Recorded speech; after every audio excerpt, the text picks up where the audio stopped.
দেশত অনুষ্ঠিত সপ্তম তথা অন্তিম পৰ্যায়ৰ লোকসভা নিৰ্বাচন আজি বিয়লি প্ৰকাশ হ'ব এক্সিট পোল।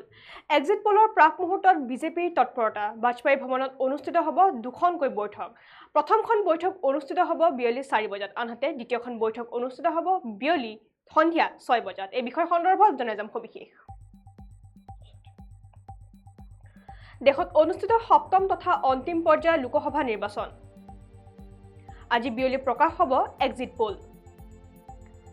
এক্সিট পোলৰ প্ৰাক মুহূৰ্তত বিজেপিৰ তৎপৰতা।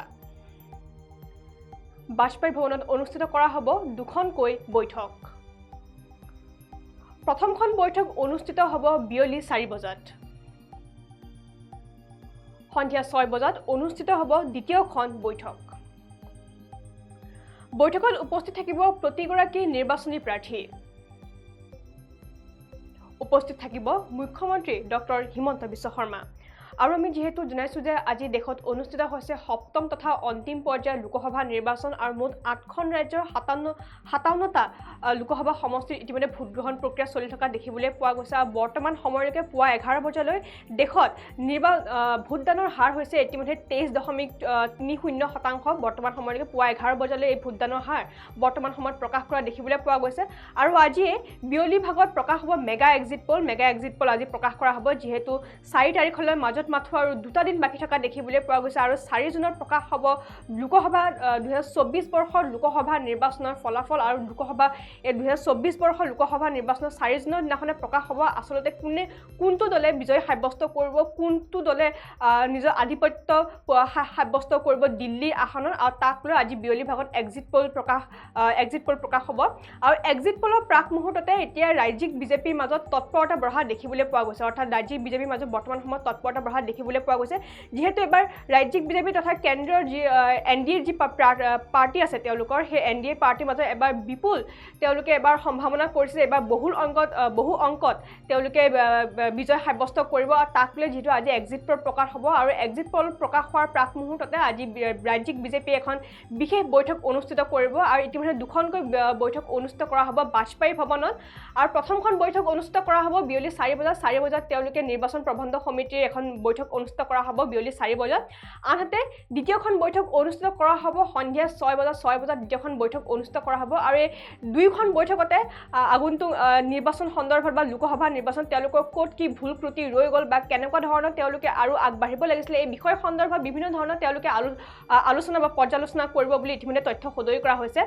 বৈঠকত উপস্থিত থাকিব প্ৰতিগৰাকী নিৰ্বাচনী প্ৰাৰ্থী, অৰ্থাৎ যি 14টা লোকসভা সমষ্টিত বিজেপিয়ে যিসকল প্ৰাৰ্থীক মনোনয়ন কৰিছিলে বা মোতায়েন কৰিছিলে সেই সকলো প্ৰাৰ্থী এই বৈঠকখনৰ, অৰ্থাৎ যি দুখন বৈঠক আজি বিয়লি ভাগত অনুষ্ঠিত কৰিব বিজেপিৰ বাজপেয়ী ভৱনত, সেই সকলো নিৰ্বাচনী প্ৰাৰ্থী ইতিমধ্যে উপস্থিত থাকিব বুলি ইতিমধ্যে তথ্য সদৰি কৰা হৈছে।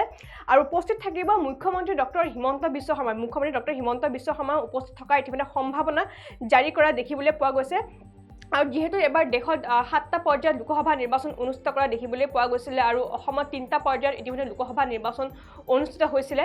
আৰু ইতিমধ্যে বিজেপিৰ যি 14খন তেওঁলোকৰ আসন আছে সেই 14খন আসনৰ ইতিমধ্যে 3খন আসন তেওঁলোকৰ যি মিত্ৰজোঁট আছে অগপ আৰু UPPL সেই মিত্ৰজোঁটক গতাই দিয়া দেখিবলৈ পোৱা গৈছে। আৰু 11খন আসনতে ইতিমধ্যে বিজেপিয়ে নিজে প্ৰতিদ্বন্দ্বিতা কৰিছে। আৰু এবাৰ পূৰ্বতে মুখ্যমন্ত্ৰীগৰাকীয়ে সদৰি কৰিছে, বৰ্তমানো তেওঁ এই মন্তব্যতে অটল হৈ আছে যে এইবাৰ 13খন নহ'লে 12খন আসনতে বিজেপিয়ে বহুল অংকত বিজয় সাব্যস্ত কৰিব বুলি ইতিমধ্যে তথ্য সদৰি কৰা হৈছে। আৰু বিশেষকৈ এবাৰ মূল আকৰ্ষণৰ কেন্দ্ৰবিন্দু হৈ আছে নগাঁও লোকসভা সমষ্টি, যোৰহাট লোকসভা সমষ্টি আৰু গুৱাহাটী লোকসভা সমষ্টি।